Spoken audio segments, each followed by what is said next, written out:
नमस्कार मेरे प्यारे बच्चों, आप सभी का मंसूर सर क्लासेस पे स्वागत है। चलिए शुरू करते हैं आज की एक क्लास अपनी। आज हमको पढ़ना है इलेक्ट्रिक फील्ड इंटेंसिटी। दिख रहा है ना भैया? Electric field intensity due to dipole, electric dipole, due to electric dipole. ए बाबू, एक चीज देखो है आप लोगों ने, कह दो का डाइपोल जो भी होगा कहीं रखा जाएगा तो डाइपोल में क्या होगा? एक माइनस चार्ज है, एक प्लस चार्ज है, मतलब इलेक्ट्रिक फील्ड जन्म लेगी।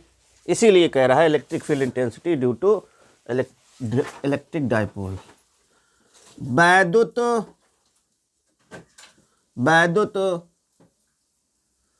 द्विध्रुव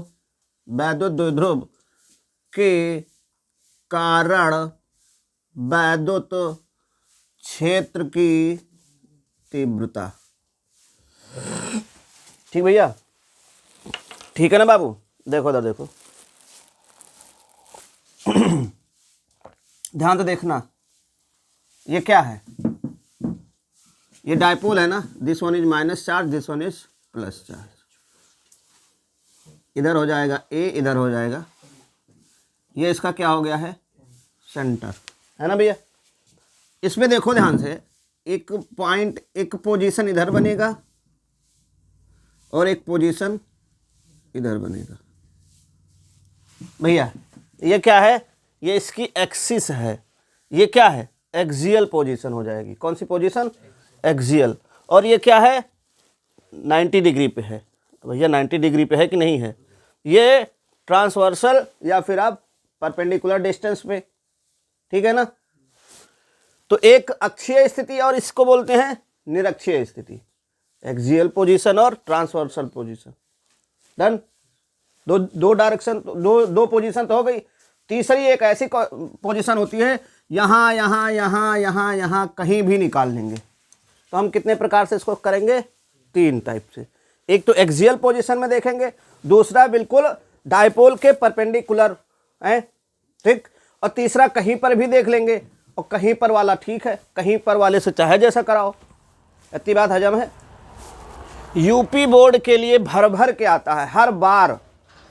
5 नंबर तो तुम्हारा आज ही फिक्स हो ही जाएगा। एक्सियल पोजीशन और ट्रांसवर्सल पोजीशन, अक्षीय स्थिति और निरक्षीय स्थिति। तो हम पहले देखेंगे अक्षीय स्थिति इन एक्सियल पोजीशन। ठीक,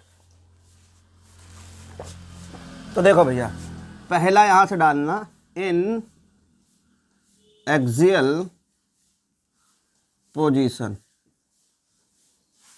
अक्षीय स्थिति में, अक्षीय स्थिति में। कहां पे भैया? अक्षीय स्थिति में। ठीक है ना? इतनी बात तो ठीक है ना? आओ शुरू करते हैं।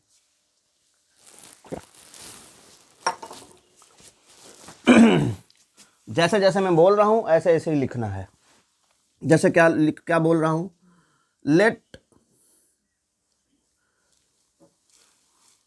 Late there is a electric dipole movement, let there is a एवी an electric dipole movement kept in air और वैक्यूम।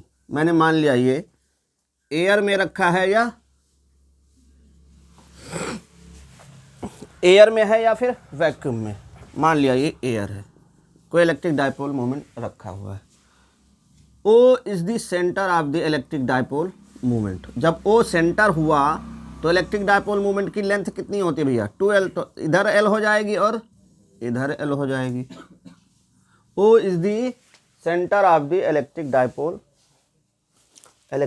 मूवमेंट नहीं, वो तो दूसरी बात है।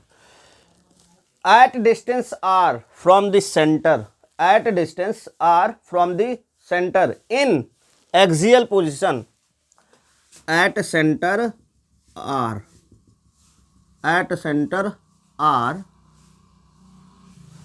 from the भैया at center r at a distance r from the center in axial position there is a point P, यहाँ एक point P where we are going to calculate electric field intensity। बात समझ में आई? मैं लिख देता हूँ, let there is AB an electric dipole, दिख रहा है कि ज़्यादा छोटा हो रहा है, electric dipole kept in air, और वैक्यूम भी लिख लो, कोई दिक्कत ना। O is the center of dipole at a distance r from center in axial position there is a point P, there is a point P where we are going to calculate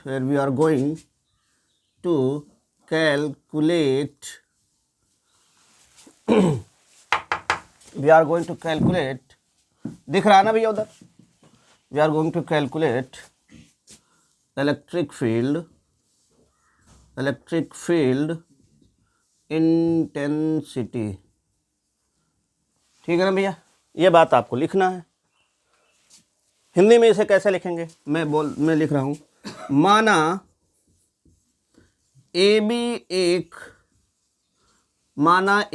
एक वैद्युत द्विध्रुव है जो निर्वात अथवा वायु में रखा गया है। निर्वात अथवा वायु में रखा गया है। द्विध्रुव के वैद्युत द्विध्रुव के मध्य बिंदु O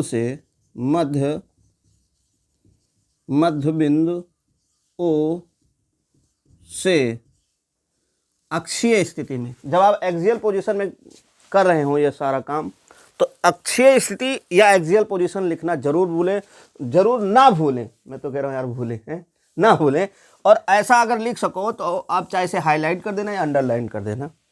मध्य बिंदु O से अक्षीय स्थिति में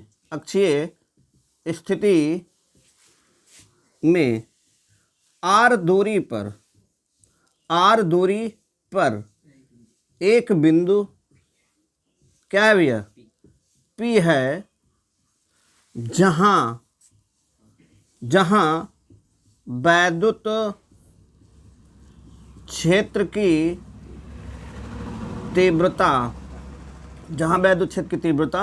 ज्ञात करनी है। ठीक है ना भैया, सुनो मेरी तरफ, लिखेंगे कैसे, क्लियर होनी चाहिए। AB is a electric dipole, एक डाइपोल होगा ना भैया, negative charge positive charge, dipole बन गया। इसको मैंने नाम दे दिया AB। ये कहीं ऐसी जगह रखा जहाँ एयर वगैरह, मान लो एयर में रखा है। ये इसका सेंटर है, इसके सेंटर O से R डिस्टेंस पर एक्सियल पोजीशन में एक पॉइंट P है, जहां हमें इलेक्ट्रिक फील्ड इंटेंसिटी फाइंड करनी है। ठीक है ना, याद रहेगा। Let AB is a dipole kept in air or vacuum, O is the centre of dipole at distance R from the centre O in axial position there is a point P where we are going to calculate electric field intensity। माना AB एक वैद्युत द्विध्रुव है जो निर्वात अथवा वायु में रखा गया है। द्विध्रुव के मध्य बिंदु O से R दूरी में अक्षीय स्थिति में, r दूरी पर अक्षीय स्थिति में एक बिंदु P है जहां हमें वैद्युत की तीव्रता ज्ञात करनी है। आपको इसमें जो थ्योरी लिखनी है यही इतनी लाइन लिखनी है, हिंदी वालों के लिए, इंग्लिश वालों के लिए। इससे ज़्यादा थ्योरी लिखने का मतलब अपने समय का नुकसान है, और समय का नुकसान है मतलब अपने पैर पे कुल्हाड़ी है। किताब अगर आप खोल के देखेंगे तो थ्योरी इसकी और बड़ी होगी, हमें उस थ्योरी पे नहीं जाना है। शॉर्ट नोट है उसकी हम बात कर रहे हैं, या कोई टीचर भी कहे कि नहीं कम है तब भी आप इतना तैयार करके जाओ, कोई दिक्कत नहीं, नंबर बढ़िया पर्याप्त मिलेगा। ठीक है ना भैया, आसान भाषा में है, अपने शब्दों में है। आई थिंक सबको याद हुआ होगा, याद हुआ? तो अब देखो ये तो थ्योरेटिकल पार्ट हो गया, थ्योरी की कहानी हो गई। अब आगे सुनो, ये माइनस चार्ज है और ये प्लस चार्ज है। पहले नोट करोगे इसको तब बात करें ना, कैलकुलेशन वाला बाद में रहे, ठीक? पहले नोट कर लो। चलो भैया शुरू करते हैं, लिख गया ना सब थ्योरी व्योरी। सुनो ध्यान देखो, एक चार्ज प्लस क्यू है, एक चार्ज माइनस क्यू। हमने अभी तक के ज्ञान से ये सीखा है कि अगर कहीं प्लस चार्ज रखा है, किसी पॉइंट पे निकालना है, तो इलेक्ट्रिक फील्ड इंटेंसिटी जो होगी इस प्लस के कारण दूर की ओर जाती है, दूर भगेगी ना। तो यहाँ पर जो ये प्लस रखा है इसके कारण यहाँ पर एक इलेक्ट्रिक फील्ड बनेगी, इस तरह से बनेगी कि नहीं बनेगी भैया? और ये बन रहा है electric field due to B, जो बी पे चार्ज रखा है उसके कारण, इसलिए इसको मैंने लिख लिया ई बी। ये माइनस चार्ज है, माइनस चार्ज अगर होता है तो इलेक्ट्रिक फील्ड इंटेंसिटी चार्ज की तरफ ही आएगी। ये माइनस है तो इलेक्ट्रिक फील्ड इंटेंसिटी जो आएगी इधर की ओर आएगी। क्या आएगी? ई ए। इतनी बात तो क्लियर हुई सबको? अच्छा, तो हम फार्मूला जानते हैं इलेक्ट्रिक फील्ड इंटेंसिटी का भैया। अब लिखोगे आप from figure we know that, we इतनी हिंदी वाले भी इतनी इंग्लिश लिख लेना, we know that electric field intensity क्या होता है? के क्यू बाई आर स्क्वायर। यही तो होता है ना, मतलब फार्मूला यही है ना। तो इस चार्ज के लिए डिस्टेंस जो देखेंगे वो ये वाली डिस्टेंस होगी ना, और ये डिस्टेंस क्या होगी? ये वाली, ये डिस्टेंस यही तो होगी भैया। पूरी डिस्टेंस r है, उसमें से l माइनस कर देंगे तो ये डिस्टेंस आ जाएगा ना, r माइनस एल। भैया यहाँ से r है, लेकिन इस चार्ज से हम निकाल रहे हैं तो डिस्टेंस तो चार्ज से ली जाएगी ना। तो ये पूरी r है, लेकिन इतना है, इधर माइनस कर दिया, r माइनस। अच्छा, इस चार्ज से डिस्टेंस तो ये वाली होगी ना, तो r है, r में l और जोड़ दो। ये किसके लिए है? r plus L. ये किसके लिए है? a के लिए। ये किसके लिए है? b के लिए। तो फ्रॉम फिगर ना लिखो पहले, वी नो दैट इतना लिख लिया। अब कहो फ्रॉम फिगर से आपको क्या दिख रहा है? ई ए क्या होगा भैया? के क्यू बाई चार्ज है क्यू, डिस्टेंस कितनी है? आर प्लस एल का होल स्क्वायर। और ई बी जो रहेगा के क्यू, इसकी डिस्टेंस क्या है? R minus L whole square. नीचे यहाँ तक दिख रहा है कि नहीं दिख रहा है? आगे सुनो भैया,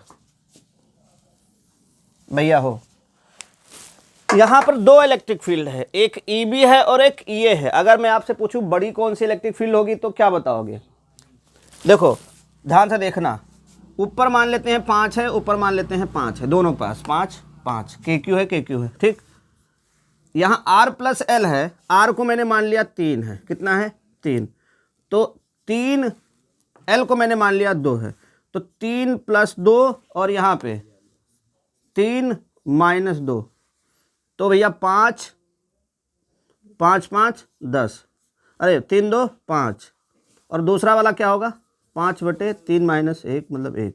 ज़्यादा कौन सा है? जिसमें से घट रहा है, मतलब ई बी क्या होगी? बड़ी होगी। कैसे? ये भी पढ़ा होगा यार, जब किसी भी चीज़ के डिनोमिनेटर में चीज़ें ज़्यादा होती हैं तो वो क्या होता है? जिसके नीचे कम वो बड़ा, है ना। ज़्यादातर स्कूलों में आपको ये नहीं बताया जाएगा, ये समझ लो, नहीं तो वो उसमें ये बता देते हैं कि चूंकि ई बी जो है बड़ी है ई ए से, ई बी बड़ी है ई ए से, मतलब ई बी जो ये वाली इलेक्ट्रिक फील्ड है वो क्या है, बड़ी है। अब कोई पूछे कैसे बड़ी है तो तुम क्या कहोगे, देखो ध्यान से, इसके नीचे आर माइनस एल है, आर माइनस एल मतलब आर से कुछ ना कुछ घट रहा है, तो जब जिसमें नीचे कम होता है वो ज़्यादा होता है। हमने आपको ऐसे पढ़ाया नहीं, मान लेते हैं कोई ऐसे हो, तो के अगर कम तो एफ इन्वर्सली का मतलब ये तो होता है, तो यहाँ पे ये कम तो ये ज़्यादा, यहाँ आर में कुछ जुड़ रहा है तो जुड़ेगा तो ये ज़्यादा हो जाएगा, तो जब ज़्यादा तो ये, अब बात समझ में आ गई होगी ना। तो अगर ई बी ज़्यादा है तो जो नेट इलेक्ट्रिक फील्ड आएगी ई नेट, नेट का मतलब समझ रहे हो ना, परिणामी। इधर की ओर अगर 5 तो इधर की तरफ ये 2 3 कुछ तो होगा, तो नेट कितना होगा 5 माइनस, तो जो बड़ा होता है उससे घटा देते हैं, इधर वाले को प्लस ले लिया है ई बी और इधर वाले को माइनस ले लिया है ये। कितनी बात हजम हुई भैया सबको। अब यहाँ पे आ जाओ, ई नेट, ई बी की वैल्यू रख लो, ई बी की वैल्यू क्या है, के क्यू बाई आर माइनस के क्यू आर माइनस एल का होल स्क्वायर माइनस के क्यू आर प्लस एल का होल स्क्वायर, है ना भैया, है। इसमें के क्यू इसमें के क्यू कॉमन है, दोनों में कॉमन ले लिया, के क्यू कॉमन ले लिया, तो अंदर बचेगा 1 माइनस आर माइनस एल का होल स्क्वायर और 1 बाई आर प्लस एल का होल स्क्वायर। भैया रे एलसीएम ले लिया, क्या कर लिया, एलसीएम ले लिया, दोनों का एलसीएम ले लिया, तो यहाँ पे क्या होगा आर माइनस एल का whole square R plus L का होल स्क्वायर। देखो इधर आर माइनस है, प्लस नहीं है तो इधर प्लस से कर दो, आर प्लस एल का whole square minus R minus L का होल स्क्वायर। ये बात समझ में आई सबको, आई भैया। ई बराबर के क्यू भैया हो R minus L R plus L दोनों का है, मैं इसको ऐसे लिख सकता हूँ क्या, R minus L R plus L और दोनों का होल स्क्वायर। कोनो डाउट तो नहीं है ना, है। इधर देखो स्क्वायर फार्मूला खोल दो, R square plus L square minus, इसको ब्रैकेट में ही खोलो एक, तो आर का स्क्वायर, अरे यार मैंने गलत कर दो है formula, A square plus B square plus 2l R minus, इधर वाले को खोलो, R square plus L square minus 2 minus में 2l आर, दिख रहा है देखो, नहीं तो ना दिख रहा हो, यहाँ से आ जाओ फिर से, ई बराबर r square plus L square plus 2l r, अंदर गुणा कर दो माइनस से, minus minus r square minus L square और minus minus plus 2l r, यहाँ के क्यू रहेगा, है भैया। इतनी बात तो हजम है ना। अब ये देखो इधर a minus B A plus B, तो ये क्या हो जाएगा ए स्क्वायर, ये बनेगा R square minus L square और इस पूरे का होल स्क्वायर, यही तो होगा ना भैया। देखो आर स्क्वायर से आर स्क्वायर, एल स्क्वायर से L square, 2l R, E बराबर क्या बना के क्यू 4l आर बाई में R square minus L square का होल स्क्वायर, ये नीचे दिख रहा है।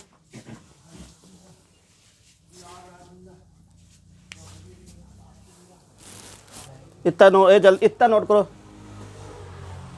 रुक जा, चलो भैया ये नोट करने के बाद इधर आओ, थोड़ा सा देखो, मिटा के बात करते हैं यार, क्योंकि टाइम जगह नहीं है अपने पास, इतना बड़ा बोर्ड है उसके बाद भी जगह नहीं। बताओ अगर छोटा वाला होता तो लुल्ल हो गए होते। यहाँ से देखो ई बराबर आया के क्यू, ए मेरे प्यारे बच्चों इधर देखो 4l आर को मैं लिख रहा हूँ, ध्यान से देखना, मैंने इसको लिख दिया 2l और इंटू 2r, 2 दूना 4 हो जाएगा ना। मैं काम बनाने के लिए लिख रहा हूँ भैया ऐसा बस, r square minus L square का होल स्क्वायर। अब देखो ये देखो टू क्यू एल को क्या लिखते हैं, p लिखते हैं, तो E बराबर KP2R। ओके, यहाँ से देखो r square minus L square का होल स्क्वायर। ए भैया एक चीज़ और देखो, ये जो L होता है ये हमने डेफिनेशन में पढ़ रखा है कि बहुत ही छोटी डिस्टेंस होती है और R उसके कंपेयर में बड़ा होगा। तो है भैया R जो है वो बड़ा है किससे, बहुत बड़ा है अगर देखा जाए L से, तो L अब लुल्ल है, एकदम तुच्छ है, एकदम बहुत छोटा है, तो हम कह सकते हैं L टेंडिंग टू 0, कह सकते हैं ना, नीचे दिख रहा है। तो E बराबर KP2R, तो देखो R स्क्वायर माइनस L की जगह पे क्या रख दोगे, L स्क्वायर की जगह 0 हो जाएगा। तो जब ये 0 हो गया तो R का ये पूरा 0, तो R स्क्वायर का स्क्वायर मतलब R की पावर 4 हो जाएगा। E बराबर KP2R और नीचे R की पावर 4, एक से एक R कैंसिल, तो E बराबर कितना आ गया 2KP/R क्यूब। दूसरी देख, ये किस में लिखा मैंने, अदिश रूप में, स्केलर फॉर्म में है। दूसरी बात देखना, ये माइनस से प्लस जो उसकी डायरेक्शन होती है द्विध्रुव आघूर्ण की P, यही तो होती है, यही होती है ना, माइनस से प्लस ना। यहाँ पे इलेक्ट्रिक फील्ड देखो, ये ज़्यादा है ये कम, तो इलेक्ट्रिक फील्ड की डायरेक्शन भी क्या होगी, दोनों की डायरेक्शन सेम है ना, मतलब दोनों को मैं वेक्टर लगा के भी तो लिख सकता हूँ। तो ये वेक्टर फॉर्म में क्या होगा, वेक्टर E बराबर 2K, अब P पे मैंने वेक्टर लगा दिया और नीचे लिख दिया R क्यूब। ठीक है, ठीक है, नोट करो भैया, छापो।